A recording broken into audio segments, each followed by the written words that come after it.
la plataforma de Zoom a nuestros invitados de esta mañana, Diana. En efecto, bueno, ya estamos viendo ahí a Laura Andrade, directora del UDOP, bueno, con quien vamos a tener gusto de conversar por primera vez. Bienvenida, Laura, del Instituto Universitario de Opinión Pública del UDOP de la UCA, la Universidad Centroamericana José Simeón Cañas. Mucho gusto, Laura. Muy buenos días, Diana, Verónica y Tony. Muchísimas gracias por su invitación. Primera vez con nosotros y qué gusto saludarla. Muchísimas gracias, también es un placer. Muy bien. Y bueno, él no es primera vez con nosotros, es un invitado recurrente a quien nos da mucho gusto saludar y darle la bienvenida también al rector de la Universidad Centroamericana, José Simeón Cañas UCA, al padre Andreu Oliva. ¿Cómo está, padre? Buenos días. Buenos días, padre. Buenos días, Diana. Buenos días, Tony. Muy bien, muy a gusto de poder estar con ustedes esta mañana y un saludo a todos los que nos están escuchando a través de su radio. Pues han estado muy activos ustedes desde ayer con esta encuesta de opinión pública que tiene que ver con el primer año de gestión del presidente de la República, Nayib Bukele, su gabinete, su trabajo, y también con la administración de la emergencia de la pandemia del COVID-19, Diana Verónica. En efecto, bueno, ya lo decías tú, dos puntos importantes, primer año de gobierno, pandemia y en general, ¿verdad? Relaciones entre los órganos de Estado y relaciones con la población. De todo eso se ha hablado en esta encuesta que, bueno, se hizo pública ayer. Tal vez la primera pregunta es, en estos coronados tiempos de pandemia, ¿cómo han hecho esta encuesta? ¿Cómo han hecho ustedes para ir a entrevistar a los encuestados, padre? ¿O cómo se hizo? Ajá. Bueno, la encuesta se hizo no visita casa por casa como solemos hacer en el UDOP, en este tipo de opinión pública, sino que fue una encuesta a través de WhatsApp y de teléfono, o sea, una encuesta sí, ¿verdad? Para los detalles de cómo se hizo, creo que Laura nos puede explicar mejor la técnica que se utilizó para ello. Adelante, Laura. Bueno, para empezar, uno de los principales retos de la investigación social en términos de opinión pública en ese contexto precisamente es la exposición hacia el virus, ¿verdad? Y evidentemente la viabilidad de obtener información a través de un medio digital, y en este sentido nosotros tratamos de emular o hacer el parangón, ¿verdad? De que los dispositivos celulares emularan la residencia de las personas, de tal forma que se sincronizara, ¿verdad? Cuando nosotros nos abordamos a un participante, tocamos la puerta, le exponemos los propósitos de la investigación y obviamente recibimos un rechazo o una aceptación para compartir sus opiniones, y en este caso el dispositivo y en concreto el número de WhatsApp sirvió en esa medida, ¿verdad? El operador o el encuestador o referente departamental tenía esa función, primero de brindar información inicial sobre los propósitos de la investigación, y una vez nosotros tuviésemos el consentimiento de participar, pues obviamente procederíamos al envío a través de un único número de identificación a cada uno de nuestros participantes. Esto es importante porque evidentemente para nosotros es importante tener en cuenta siempre el consentimiento informado, ¿verdad? Que es un elemento fundamental de la investigación social. ¿Cómo se eligen los números a los cuales haces ese primer contacto, Laura? Bueno, en primer lugar, desarrollamos un muestreo estratificado proporcional al tamaño de la población, porque era importante que esta muestra reflejara, obviamente en lo posible, ¿verdad?, la distribución que los habitantes de 18 años en adelante tienen en los 14 departamentos. Posteriormente, procedimos a un muestreo consecutivo con el objetivo de que en cada una de estas jurisdicciones todos los participantes o la mayor cantidad de sujetos pudiera tener acceso a la investigación. Ok, y estos 14 departamentos, ¿de cuánto es la muestra? ¿Cuántas personas participaron o accedieron a participar? Porque tú lo has hecho muy claro. Se contacta a la persona, ¿verdad? A través de su dispositivo celular, se le explica de qué se trata de ese contacto y la persona decide participar o no. ¿Cómo te ganas, perdón, Laura, esa credibilidad? Porque no sé, a mí me asustaría que de repente me dijeran, mire, le estamos contactando del UDOP, etcétera, etcétera, y yo, ¿será cierto? ¿Será mentira? ¿Cómo te ganas esa confianza? Precisamente diseñamos una tarjeta de presentación inicial en la que la población podía identificar estas ideas fuerza, ¿verdad? El propósito del estudio, primero también su alcance, el contenido, y esperábamos una respuesta. Obviamente, el instituto tiene una posición muy privilegiada en términos de la posición, ¿verdad? Y obviamente la identificación de esta tarjeta generaba un poco de confianza hacia la gente, ¿verdad? Que ahí es donde juega mucho la credibilidad, Laura.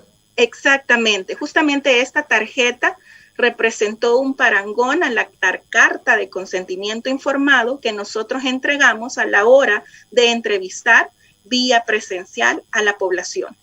En este sentido, contestando la pregunta de Diana Verónica, la muestra alcanzada en esta oportunidad es de 1.558 personas. Ok, mayores de 18 años. Mayores de 18 años. Okay. Muy bien, entremos en materia entonces, una vez sabedores de toda esta parte técnica.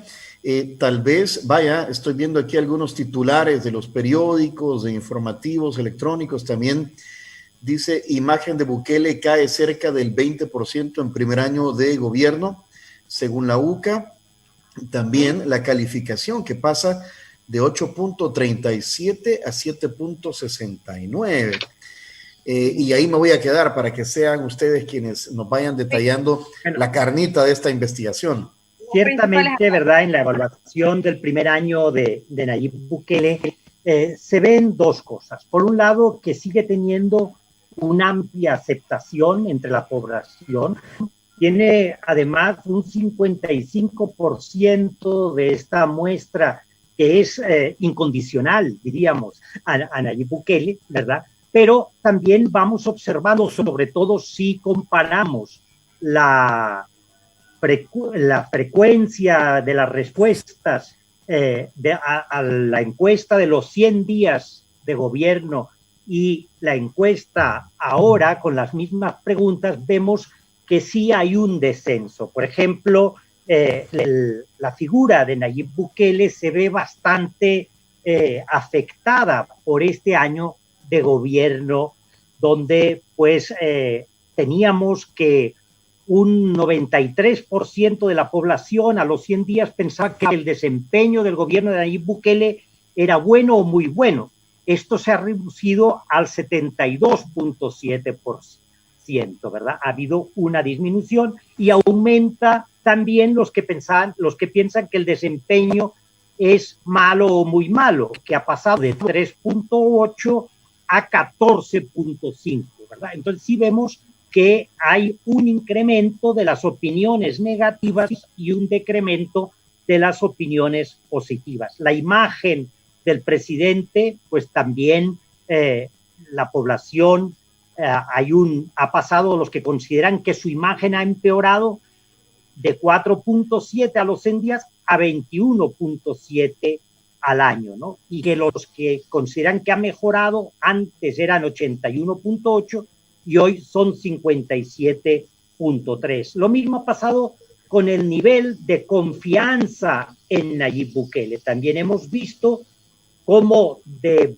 un 20% de personas que tenían ninguna o poca confianza, hoy ya es el 25.2%, y los que tenían mucha confianza bajan del 61% al 52%. Vamos viendo entonces que en varios aspectos importantes, sobre todo sobre la figura del presidente, ha habido un desgaste a lo largo de este año de gobierno de parte de la población. Pero como digo, el presidente mantiene un grupo que es muy incondicional, que le pone notas de 9 y 10, que considera pues que está haciendo muy bien las cosas, que es un cambio positivo para el país, que incluso pues considera que sigue siendo muy capaz de resolver los problemas del país, que tiene capacidad de diálogo.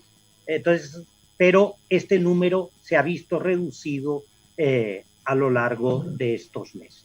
Podríamos decir de alguna manera que el grupo fiel está bajando o, a ver, los fieles se mantienen y el grupo que le dio el beneficio de la duda está comenzando a bajar. Por ahí lo podríamos interpretar. Por ahí va, Diana. O sea, por un lado hay un grupo muy fiel, muy incondicional, que se mantiene, que podríamos decir que está alrededor del 50 al 55% de la población encuestada, ¿verdad? ¿Cuál es Pero alto? es alto, y aquellos grupos que quizás le dieron el beneficio de la duda, pero incluso vieron aspectos muy positivos en su gobierno al principio del mismo, en los 3 primeros meses del mismo, hoy pues ya van teniendo una posición más crítica al ver los resultados, la manera de gobernar del presidente Nayib Bukele y también las dificultades que tiene el gobierno. Y un aspecto importante en donde se ven pues señalamientos críticos es en el manejo de la epidemia del COVID-19. Precisamente por ahí venía mi siguiente pregunta, porque podría ser este desencanto o esta, dice usted, pues ya tienen dudas, quienes le dieron el beneficio de la duda, podría ser producto de el desgaste propio o natural del ejercicio del poder o de una situación sui generis que la presidencia, la administración Bukele ha tenido que enfrentar, para la que yo creo que nadie en el mundo estaba preparado, que ha sido el tema del COVID-19 y el manejo que ha tenido. Por ahí salía un dato yo diría tenía que que ver... Dos aspectos, Tony. O sea, por un lado hay un desgaste, por decirlo así, del gobierno, pero no es tanto un desgaste, creo yo, en este caso, por el hecho de gobernar, que suele pasar, ¿verdad? Las cosas no van como la gente esperaría, no se responde a las expectativas, sino que es la misma manera de actuar del presidente. Un aspecto que es importante es que a los 100 días solo el 12.7% pensaba que el presidente era autoritario. Hoy es el 21.3% que piensa que es autoritario. Por tanto, ha habido en la misma actitud, en la misma manera de gobernar del presidente, algo que no le ha gustado a la población, ¿verdad? Evidentemente que la pandemia ha tenido una influencia también en estos últimos meses, ¿verdad? Pero se evalúa bastante bien la manera en que el presidente ha manejado la pandemia. La población hace una mejor evaluación del manejo de la pandemia que podríamos hacer los centros de pensamiento o la academia respecto a este tema. Padre y Laura, solo para terminar la pregunta de Tony, en comparación con gobernantes anteriores al año de gobierno, ¿el desgaste ha sido mayor o menor? Y justamente es importante señalar que evidentemente, pese a mantener o registrar una nota de 7.69, el gobierno del presidente Bukele continúa siendo, a lo largo de los sondeos realizados por el UDOP desde Calderón Sol, el mejor evaluado. Pero un aspecto muy importante es que al identificar los descensos o la reducción en décimas de la calificación que la ciudadanía les ha otorgado, vemos que al momento hay 2 administraciones en las que el descenso ha sido pronunciado. La primera, la de Antonio Saca, que de sus 100 días a su primer año redujo 7 décimas, y en esta oportunidad que Nayib Bukele reduce 0.68, básicamente otra vez 7 décimas. Entonces estamos identificando que esta reducción puede compararse en términos de puntos, ¿verdad?, a una similar a la que reportó Antonio Saca. Y esto es interesante porque evidentemente aquella administración hizo mucho énfasis en asegurarse en la figura del presidente la concentración, ¿verdad? En términos de la exposición del Ejecutivo, y esto es algo que también comparte la administración Bukele. Me llama mucho la palabra concentración que acaba de mencionar Laura. Estos resultados son producto de Bukele contra Bukele, es decir, los resultados son directamente proporcional a lo que el mismo presidente hace, o hay otros factores, llámese su gabinete, asamblea legislativa, sala constitucional, o concentra tanto el poder del presidente que es, digamos, resultado de sí mismo, vaya, que no hay otros factores que lo hayan afectado a esta baja. Bueno, fundamentalmente con el análisis de esta información identificamos dos cosas, que precisamente esta evaluación positiva radica específicamente en la percepción de beneficio que el ciudadano tiene respecto al trabajo realizado por esta administración, que es un punto fundamental, ¿verdad? Luego, también este respaldo es capitalizado por la imagen y la confianza que la población tiene a la figura del mandatario, ¿verdad? Que son también dos elementos importantes en términos de cómo se viene articulando, ¿verdad? Esta gestión. Padre, usted mencionó algo que me llama la atención, el descenso de la aceptación o de la calificación positiva del presidente Nayib Bukele ha sido más por sus actitudes que por las acciones llevadas a cabo o por las decisiones llevadas a cabo, o es así como debe entenderse. Yo creo que sí, que la actitud del presidente, es su manera de gobernar, su manera de relacionarse con los otros sectores del Estado, le ha afectado mucho. Fíjense que el 24% de la población considera que la confrontación del presidente con los otros poderes del Estado es un problema, ¿verdad? Entonces, es uno de los problemas principales del país. Y también el 36.7% considera que este es uno de los fracasos de este gobierno, la mala relación con la Asamblea Legislativa, la Sala de lo Constitucional, los derechos humanos, la Procuraduría de Derechos Humanos, es uno de los fracasos del presidente. Entonces, esa dificultad que ha tenido el presidente para establecer relaciones armónicas con estos miembros del Estado le ha afectado bastante, ¿verdad? Pero también hay otros aspectos como la falta de planificación y la improvisación, el actuar fuera de la ley, el manejar el gobierno a través de Twitter, ¿verdad? Son aspectos que también han afectado a su manera de gobernar. Pero, pues, es llamativo, eso no lo habíamos visto en los periodos de los presidentes anteriores, que la confrontación de poderes ha pasado a ser el segundo problema más importante para la población del Salvador. Eso yo nunca lo había visto, padre.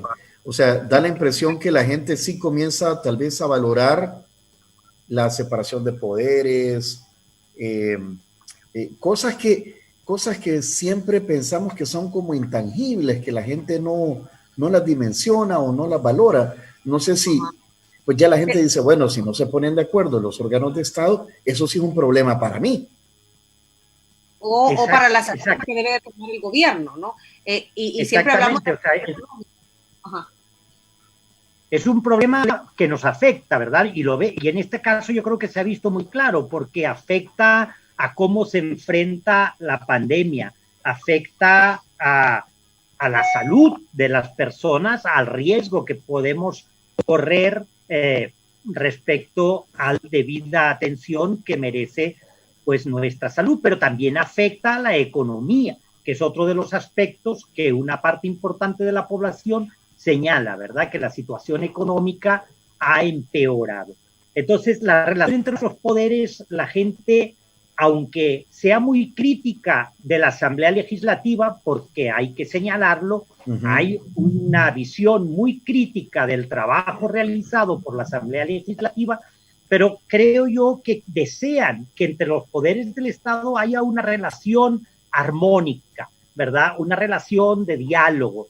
Y de hecho, no lo hemos preguntado en este sondeo, pero sí en sondeos pasados, cuando hemos investigado sobre la democracia, la mayoría de la población salvadoreña considera que la democracia, aunque sea imperfecta y tenga sus problemas, es el mejor modo de gobierno. Y por tanto la democracia supone el respeto a los derechos humanos, supone el respeto a las instituciones, supone el diálogo entre los distintos poderes del Estado.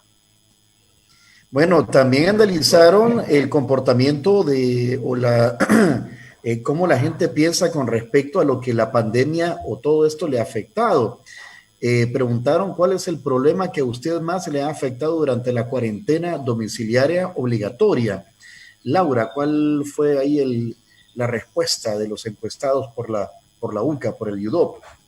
Bueno, entre las principales respuestas y los principales problemas señalados de parte de la población encuestada, en un primer momento acumula un 34.1% aquellos que han sostenido que en este periodo de confinamiento el aumento de los precios de los alimentos ha sido un obstáculo que han enfrentado, ¿verdad? También en una proporción muy similar, un 31.7%, señaló que la afectación se deriva porque no han podido trabajar, ¿verdad? Que básicamente son dos elementos importantes en términos de la situación económica familiar que pueda expresar un hogar. Por ello no sorprende que un 48.7% de la población hubiese considerado que su situación económica familiar ha empeorado en este periodo de confinamiento. O sea, son dos situaciones. Es el 48.7%. Ajá, son dos situaciones entonces, Laura. El no poder salir a trabajar y el otro, los pocos recursos con los que cuenta la familia salvadoreña para poder adquirir alimentos, los encontró más caros. Esos son los principales problemas señalados por la población, así es. Y en el tema salud, porque estamos hablando de la situación de la pandemia, del manejo de la pandemia, y me preocupa que sean los dos principales, a donde quede el aspecto propiamente salud. Exactamente, en una posición muchísimo inferior, con un 6.9%, se destaca el no tener suficiente dinero para la compra de insumos de prevención del coronavirus, como las mascarillas, el alcohol gel, etcétera. O, en el peor de los casos, no encontrarlos por el desabastecimiento que se experimentó en un momento del confinamiento, ¿verdad? Pero realmente eso representa solo el 6.9%. Laura, perdón, Tony, ¿dónde queda el tema del acceso a los servicios de salud como consecuencia de la pandemia? O sea, es que por ahí va mi pregunta también. Parece que a la gente le interesa más o le afecta más el bolsillo o que el temor a enfermarse, no sé. Nuevamente, los servicios de salud. Sí, y precisamente eso es un elemento importante de cara a la población, ¿verdad? Parece ser que evidentemente esta crisis sanitaria tiene un inicio y un final, ¿verdad? El final es un poco incierto, pero ciertamente no va a ser permanente. Pero siempre bajo la lógica de lo inmediato, ¿verdad? Y de la afectación de primera línea, evidentemente la afectación económica para las familias salvadoreñas es vital, porque no podemos evadir que hay una economía de subsistencia para muchos hogares, ¿verdad? Y que evidentemente esta situación ha apretado todavía más el bolsillo de la población, y cuando vemos las respuestas que las población encuestada ha proporcionado respecto a el por qué consideran que su situación económica familiar ha empeorado, vemos que la gente hace nuevamente alusión a la pérdida del trabajo por uno o más miembros del hogar, a la necesidad de tener que cerrar su negocio, ¿verdad? En muchos casos, las respuestas que se aglutinaron aquí hacen referencia a negocios de subsistencia, ¿verdad? Que no son negocios de gran envergadura para la población. Exactamente. ¿Verdad? Estamos hablando de las personas, del 70% de la población que vive a través del negocio informal, del día a día, pues, que el día que trabaja, ese día gana. Si no trabaja, no gana. Exactamente. Y eso es un elemento fundamental que las autoridades deben evaluar en términos de cuáles son los mecanismos para manejar esta situación. Porque evidentemente, como lo señalaba al inicio, esta percepción de beneficio que la población tenga respecto del trabajo que hace el Ejecutivo está vinculada estrechamente con la entrega que se realizó de los $300, con la suspensión de pagos a servicios, con la entrega de la bolsa solidaria. Y evidentemente, estos son medidas asistencialistas para resolver un problema en un momento concreto de esta crisis, pero no significan que son políticas públicas que puedan transformar las necesidades económicas de la gente. Padre, se ha quedado corto entonces el gobierno en una respuesta a la población sobre estas necesidades. Me preocupa, ¿verdad? Que las personas se preocupen más de la economía y del sustento diario que necesariamente de me voy a infectar, me voy a contagiar y no voy a tener el acceso a la salud necesario para salvar mi vida. Yo diría que, bueno, cuando se hizo la encuesta, que fue en la primera semana de junio, todavía teníamos un cierto control de la difusión de la pandemia en el país. ¿Y en qué aspectos la población muestra esa preocupación por la salud? Porque yo sí creo que hay una preocupación por la salud. ¿Y en qué se nota esto? En el apoyo que da la población a las medidas de prevención que se tomaron, ¿verdad? Por ejemplo, se considera un 66% bueno, muy bueno, en la cuarentena. La cuarentena se vio como algo que protegía la salud y 2/3 partes de la población están de acuerdo con ello, ¿verdad? También se sintieron beneficiados 2/3 partes con el apoyo que el gobierno ha dado, ¿no? Incluso que se fuera enviada a un centro de contención las personas que violaban la cuarentena, un 64% de la población lo ve bien, ¿no? Entonces yo diría que en ese momento todavía las medidas preventivas estaban funcionando, no se había desatado ese nivel de contagios que tenemos ahora, ni de fallecidos. Entonces, la manera en que la población muestra su preocupación por la salud es, nos parece bien estas medidas que se han tomado, pero evidentemente que la parte económica le afectó más cuando solo el 41% señala haber recibido en su familia el bono de los $300 o una tercera parte señala haber recibido algún tipo de víveres e incluso una tercera parte señala que ha visto personas pidiendo dinero para compra de alimentos, ¿no?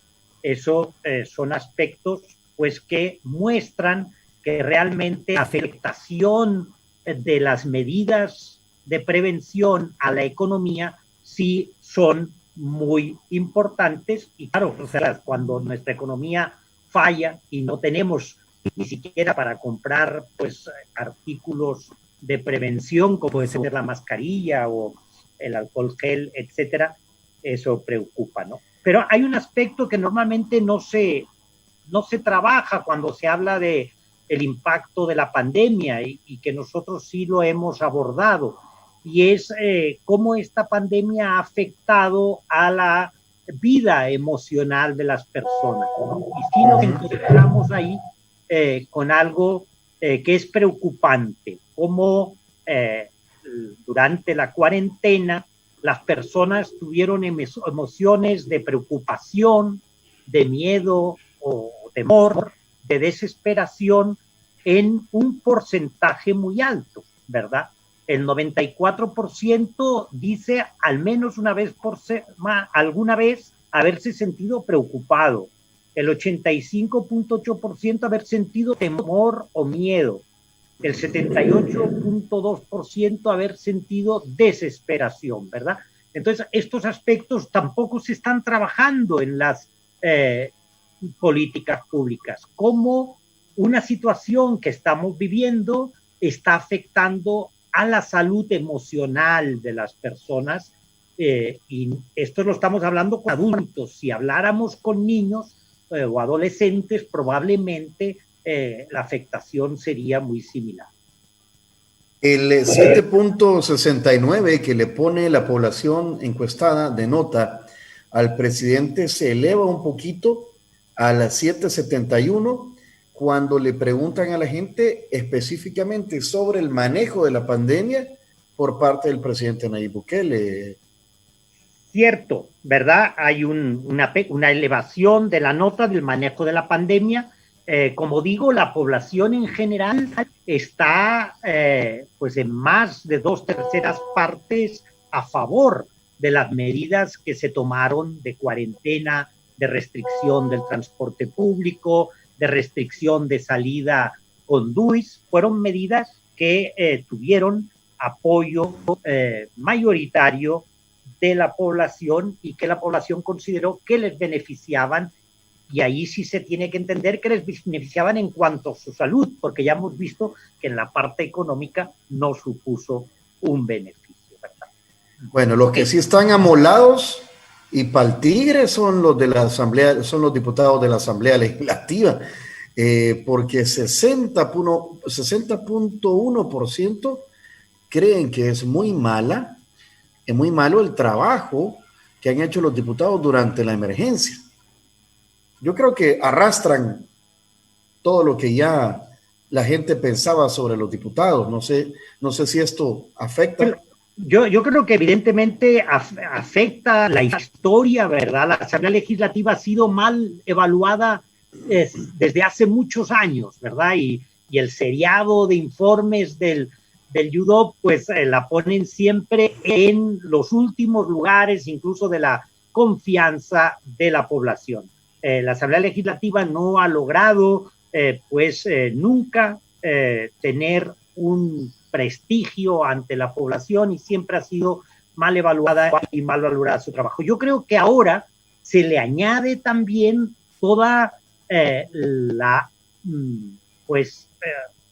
parte del presidente, toda la carga que el presidente ha puesto en contra de los diputados, de los partidos políticos Arena y el FMLN, sobre todo, ¿verdad? Y el trabajo de la Asamblea Legislativa, a la que el presidente ha culpado siempre de no dejarle trabajar, ¿verdad? Y eso incluso viene desde antes de la pandemia.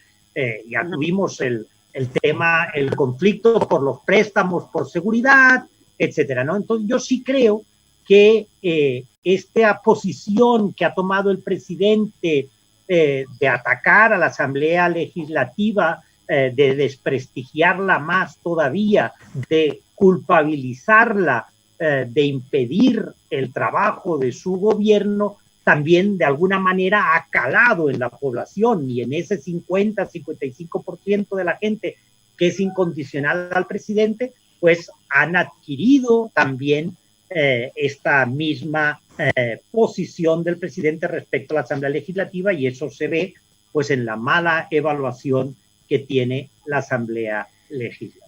Y esto es producto ya lo decía usted, de alguna manera calaba el mensaje del presidente Nayib Bukele en el sentido que culpa de alguna manera a la Asamblea Legislativa de obstaculizar el trabajo para afrontar la pandemia. Ahora bien, no sé si se puede o no se puede establecer si la población encuestada razona el trabajo de la Asamblea Legislativa dentro de la pandemia? El estudio no ha indagado en concreto, ¿verdad?, sobre cuáles son los aspectos del trabajo legislativo que la población ha identificado en este contexto de emergencia sanitaria. Sin embargo, sí ya se ha señalado con anterioridad que hay una desvinculación precisamente entre estas actividades legislativas que son fundamentales para el funcionamiento del aparato estatal hacia la gente, ¿verdad? Entonces, este divorcio, esta desconexión, evidentemente también tiene un impacto en cómo la gente percibe ese trabajo. A ver, hubo otro resultado que a mí me llamó mucho la atención, y es que la gente, en su gran mayoría, es casi, bueno, es el 72.3%, quiere transparencia y rendición de cuentas, padre. Eso es realmente muy importante. Eso, ¿verdad? creo que es bien importante. Y también es uno de los aspectos que ha disminuido la imagen del presidente. Si a los 100 días, pues solamente un 17% pensaban que el presidente era poco o nada transparente, hoy es un 33% el que piensa eso, ¿no? Entonces, va incrementando esa visión sobre la falta de transparencia en el gobierno. Y lo que la gente quiere es rendición de cuentas. Y eso yo creo que no solo se ve en esta pregunta respecto a los recursos que la Asamblea le ha aprobado al presidente para enfrentar esta situación de crisis sanitaria y económica, sino siempre, ¿verdad?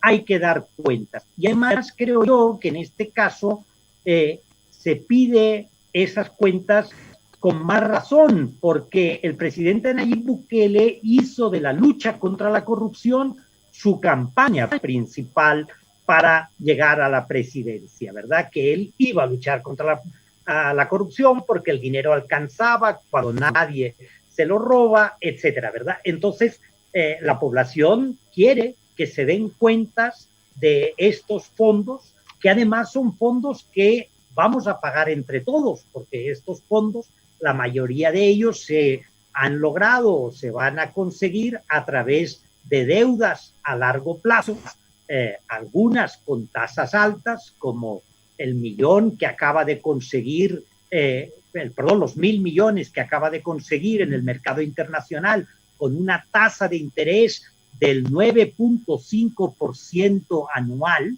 ¿verdad? O sea, que vamos a pagar 3 veces ese 1.000 millones, esos 1.000 millones los vamos a pagar solo en intereses 3.000 millones.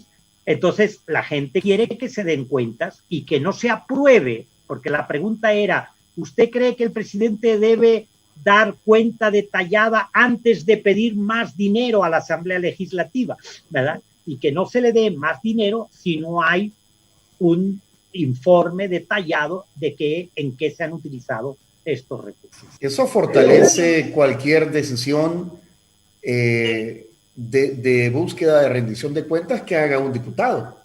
Exactamente, pero un factor un factor importante en esta situación es que las autoridades parecen tener mucha renuencia a esta rendición de cuentas únicamente porque su interlocutor no lo consideran a nivel, ¿verdad?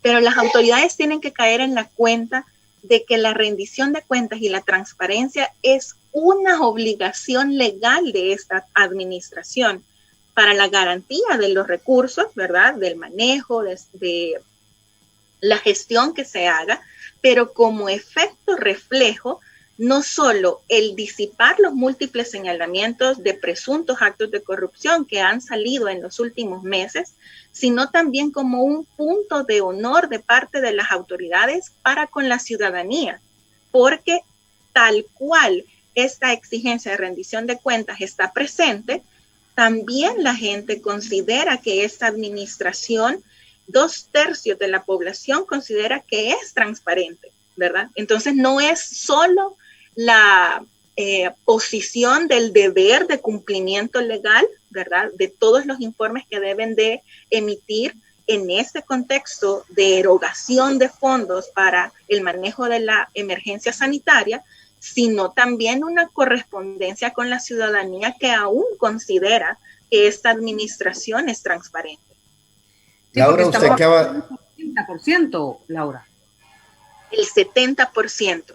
Ajá. Laura, usted acaba de definir muy bien, creo, el sentir o lo que uno percibe por parte de los funcionarios de gobierno. Dicen, da la impresión como que, ¿y yo por qué le tengo que estar rindiendo cuentas a alguien que no es digno de que yo le rinda cuentas? Es como que no están a mi nivel y a cuenta de qué. Pero usted lo ha dicho muy bien, es que no es si quiere o no, es por ley que tienen que hacerlo. Exactamente, y creo que ese es un punto medular en el que esta administración debería de tener el talante para hacer, pese a eso, ¿verdad? Garantizar el respeto de la institucionalidad. Porque un factor importante aquí es que aunque las personas que están desempeñando el cargo pueden que hay múltiples señalamientos en ellos, no significa que las instituciones se van a boicotear, que las instituciones se van a anular, o como lo que pareció ser el 9F, ¿verdad? O sea, el punto fundamental es que ellos deben de dar el ejemplo de que precisamente todos esos mecanismos de control son necesarios. Obviamente deja mal sabor de boca el hecho de que las autoridades del Ejecutivo se vuelvan muy indiferentes a los señalamientos, ¿verdad? Obviamente la insistencia en términos de transparencia es que deben de haber mecanismos que prevengan la corrupción, porque es inevitable en la gestión pública, no solo por la cantidad de personas que están involucradas en los procesos, sino también por la cantidad de fondos que se gestionan, ¿verdad? Pero el punto no es ser sorprendidos en esta buena fe y el excluir a los funcionarios que han sido presuntamente señaladas. El punto no es ese, el punto es cómo evitamos que eso ocurra y cuáles son los mecanismos reales que esta gestión va a imponer en estos próximos 4 años. Ahí se podría entonces entender la disminución de la confianza, padre y Laura, del gobierno actual en la rendición de cuentas. Ese es el punto medular que ha llevado a que disminuya la confianza en el gobierno del presidente Nayib Bukele, porque no se trata de a las personas, o sea, a los diputados les estoy rindiendo cuentas, no, es a la institución de la Asamblea Legislativa a la cual debo rendir cuentas para conocimiento de la población. Creo que es uno de los aspectos que han influido, ¿verdad? Y donde se ha visto pues el incremento de la población que ve falta de transparencia en el gobierno y que por tanto pues eso le preocupa.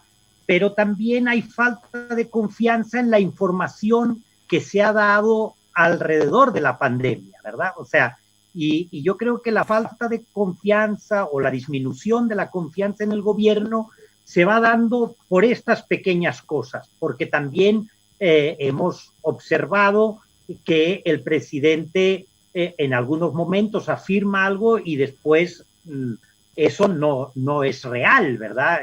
Se vio, por ejemplo, en CIFCO, se hace la inauguración de CIFCO y después se sabe que el hospital El Salvador no está para poder funcionar y se van viendo algunos de estos aspectos que van minando la credibilidad y la confianza del presidente. Como digo, es lento el proceso, pero sí se va dando. Nos quedan como 9-10 minutos y quisiera aprovechar para preguntar qué piensa la gente con respecto al futuro inmediato, llámese reactivación económica, y las acciones que podría tomar que está tomando el gobierno para salir adelante después de esta situación. Me llama la atención que en la encuesta el 65.3% de las personas encuestadas dice que necesita con urgencia la reapertura económica. Bueno, esto tiene... Adelante, padre. Laura, no, adelante, disculpa. Es que como estamos... Sí, cuesta. Es difícil. Gracias. Bueno, en realidad esto tiene mucha coherencia, ¿verdad? Con los problemas que ya la gente señaló respecto a la afectación que han tenido durante esta cuarentena domiciliaria, ¿verdad? Obviamente, si los principales problemas están relacionados con la imposibilidad o la reducción de obtener ingresos para el sostenimiento de sus familias, la necesidad o la urgencia de la reactivación económica se presenta entre la opinión. Padre, algo que quiera agregar, porque tengo dos preguntas esa misma obligadas línea, para ¿verdad? usted. Yo creo que si ya lo habíamos señalado antes, la economía, pues lo que más le ha afectado a la gente ha perdido incluso el empleo. Una tercera parte se le perdieron el trabajo o no pueden realizar su trabajo, y una cuarta parte de la población dice que han disminuido sus ingresos, ¿verdad? Entonces, toda esta situación hace que la gente vea que es urgente la reactivación económica para poder tener los recursos que necesitan. Padre, hay dos preguntas obligadas para usted. No puedo dejar pasar la oportunidad. Una tiene que ver con el tuit del presidente Nayib Bukele ayer con respecto a esta encuesta. Dijo, o relacionó esta encuesta como que fuera la encuesta de la ANEP, dijo. Usted lo tiene que haber leído. Sí, y también le vamos a preguntar su reacción con respecto a la detención del general David Munguía Payés, que tiene que ver con otro momento que también el UDOP en su momento analizó, que fue la tregua de las pandillas. Con respecto al tuit del presidente, ¿qué opinión le merece? Bueno, a mí me parece que el presidente está como desesperado ante resultados que de alguna manera puede él considerar que le son adversos, ¿verdad? Entonces, a pesar que, como señalamos, esta encuesta pues todavía muestra un apoyo muy importante al presidente y una valoración de su trabajo, para él no es suficiente, porque él se mantiene en que el 90% de la población o incluso el 97% de la población está apoyándole, lo cual eso ya no es así y creo que en ningún momento fue así. Pero pues yo no entiendo por qué él mismo en el año 2017 hizo un tuit defendiendo a la UCA y defendiendo la independencia de la universidad y señalando la UCA ha sido siempre independiente. Entonces, la UCA no ha cambiado, la UCA mantiene su independencia y si a alguien se debe, no es a la ANEP, se debe al pueblo salvadoreño y a la mayoría del pueblo salvadoreño en situación de vulnerabilidad y esta gente a ANEP, ¿verdad? Entonces, quisiera pues yo dejar esto claro que es parte pues de la manera en que el presidente tiene de querer desprestigiar al trabajo que realizamos en la UCA, que siempre ha sido un trabajo crítico y que hemos criticado todo aquello que nos parece que no responde a los valores de la sociedad fundamentada en la equidad, en la justicia social, en la búsqueda del bien común que queremos y que es a lo que la UCA pues le ha apostado desde su fundación. Respecto a la detención del general Munguía Payés, pues he de decirle que me sorprendió ayer la noticia de la detención, no la acusación que se le hace al general, porque ciertamente para nosotros, y eso lo hemos dicho en su momento, el general Munguía Payés fue el ideólogo de esa operación de la tregua, ¿verdad? Y él precisamente fue aún como ministro de Defensa el que llevaba la política de seguridad en el gobierno tanto de Funes como de Salvador Sánchez Serén, ¿verdad? Y por tanto tuvo un papel muy importante en la búsqueda de la tregua y en todos los beneficios que recibieron los líderes de las pandillas durante la misma. Y de hecho, el que él pasara de ministro de Defensa a ministro de Seguridad, lo que buscaba es que tuviera más capacidad para poder gestionar esa tregua, ¿verdad? Que una tregua que buscaba lo que ha conseguido ahora Nayib Bukele. La tregua buscaba precisamente la mejoría de la seguridad en la población y la disminución del crimen de pandillas en el país. Y eso es lo que pues ha conseguido Nayib Bukele.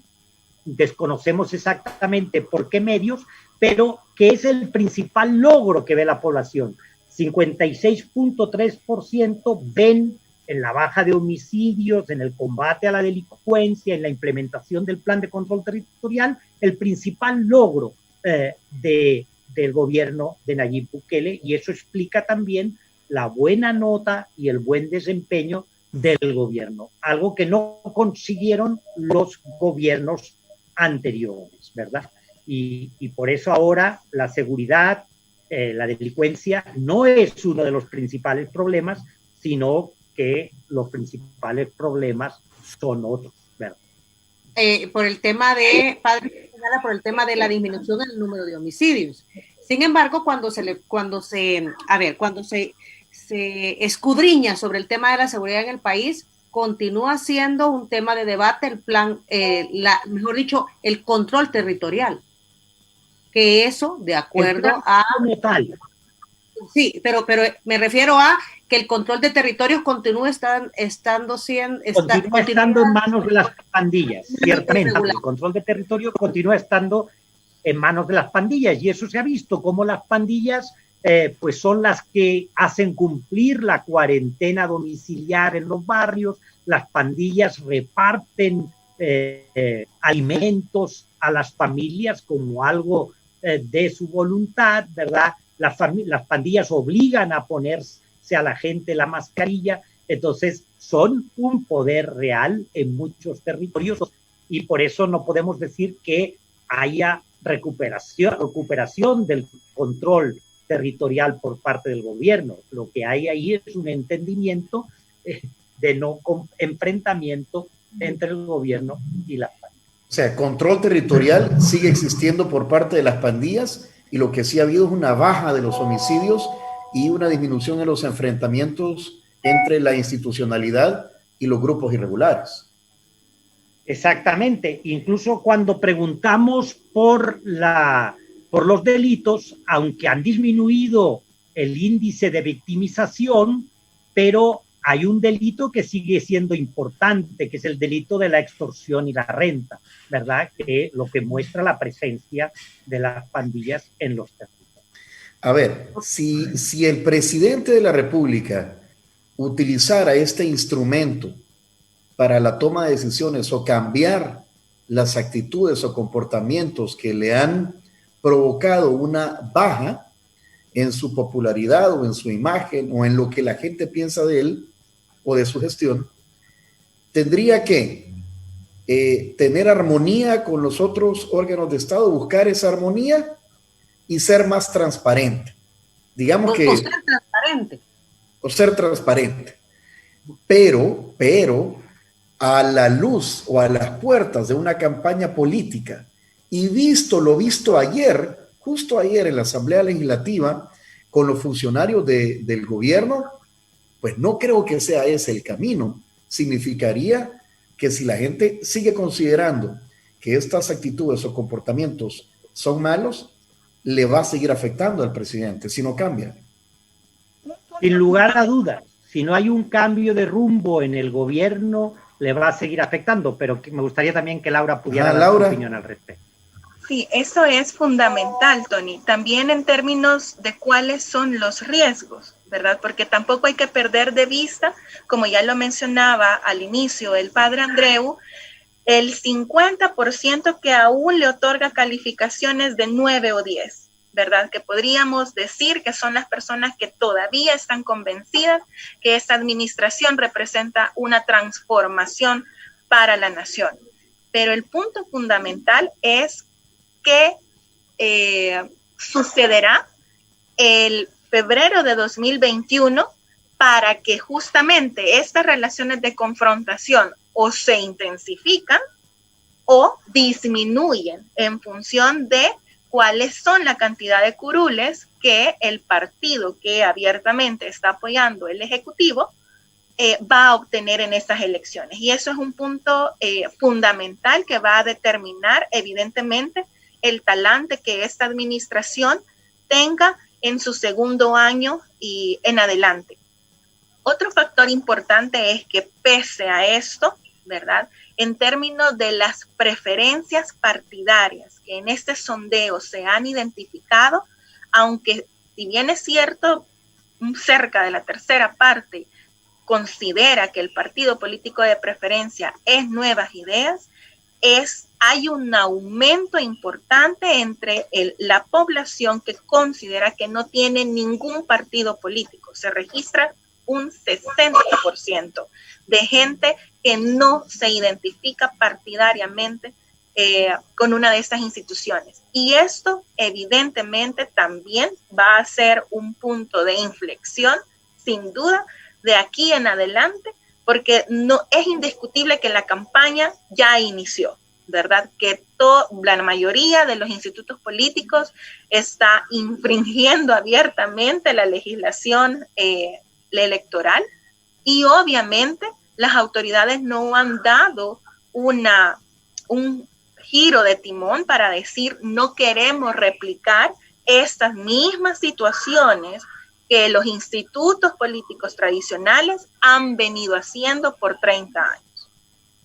Ok, si el gobierno quisiera elevar su puntuación y dado lo que decía el padre Andreu Oliva, que el principal mensaje por el cual había ganado la presidencia de la República el presidente Nayib Bukele es esa lucha contra la corrupción, el tema de la transparencia en la rendición de cuentas debería de tener un cambio entonces en estos próximos meses.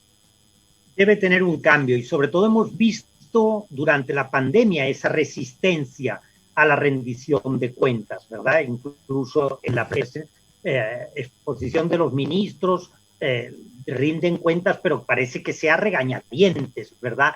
A la fuerza. Entonces, mientras haya esta situación, mientras se vayan descubriendo también distintos aspectos de corrupción, que prácticamente cada día aparece ya un nuevo tema de corrupción, eso sin duda va a afectar al presidente, sobre todo porque él mismo dijo que al principio, y lo dijo en cadena nacional, que si alguien robaba durante la pandemia, él mismo se encargaría de denunciarlo, lo cual no ha hecho, ¿verdad? Y eso es lo que le mina confianza, le mina credibilidad. Okay. Bueno, son las 9:04, tensa, y agradecemos al padre Andreu Oliva y a Laura Andrade, que ha estado, Laura, por primera vez con nosotros. Qué gusto, Laura. Gracias por pues, resumir este estudio. ¿Cuándo vuelve el UDOP a salir bueno, digo salir porque ahora lo hacen de manera, pues... a realizar otro estudio? Bueno, esperamos que evidentemente haya una definición de la apertura económica, porque en una de esas fases precisamente estamos nosotros incluidos para realizar nuestro tradicional campo de forma presencial, pero si la situación empeora, que obviamente no es lo que queremos, evidentemente tendríamos que considerar este tipo de alternativas. Bueno, pero no me dijo entonces por ahí de la fase 2, de la fase 3. ¿En cuánto tiempo? Esperamos que las autoridades lo definan. Bueno, el padre, entonces, pregunta para el padre. Sí, no, yo creo que nosotros siempre a final de año hacemos una evaluación del año, ¿verdad? Esta encuesta va a ser. Tengamos en cuenta que vamos a entrar en un año electoral o en un periodo electoral, y también solemos hacer al menos una o dos encuestas preelectorales, ¿verdad? Por tanto, en esos momentos vamos a tener... en noviembre, ¿verdad, padre? Podríamos estar viéndola, porque en noviembre comienza... Por noviembre probablemente podamos tener una primera encuesta electoral. Bueno, y es una encuesta, Diana Verónica, de mucho prestigio. Yo recuerdo aquella frase, esa frase que fue... ya después se convirtió en una realidad cuando dijeron, ¿cuál era esa frase que dijeron que no querían que siguiera el frente pero tampoco que volviera a Arena. Y eso terminó pasando después. ¿No es así, padre? Así es. Eso terminó. No sé si esta mañana tiene una frase similar para lo que viene en el futuro, padre. Bueno, pues la verdad es que lo que la población parece que sigue sin querer que vuelva al frente ni que vuelva a Arena, ¿verdad? De momento confían en Nayib Bukele, pero no sabemos quién capitalizará ese descenso de popularidad que tiene Nayib Bukele y Nuevas Ideas, y a quién van a dar su voto este gran grupo de personas que dicen no tener ningún partido político de preferencia. Muy Hay bien. nuevos partidos en la contienda, vamos a ver qué ocurre. Vamos a ver qué ocurre. Un abrazo para ambos en la distancia, muchísimas gracias. Qué gusto, y todos a cuidarnos, ¿verdad, padre? Laura. Muchísimas gracias a ustedes, ha sido un placer y esperamos vernos pronto. Gracias, igualmente, padre. Hasta luego, Un abrazo. padre. Gracias, Diana y Tony, y a cuidarnos de verdad, todos con nuestra mascarilla, con lavado de manos, con distancia física. Tratemos de no ser difundidores de este virus tan perverso. Sí, muchas gracias. Buen día para ustedes. Diana Verónica, vamos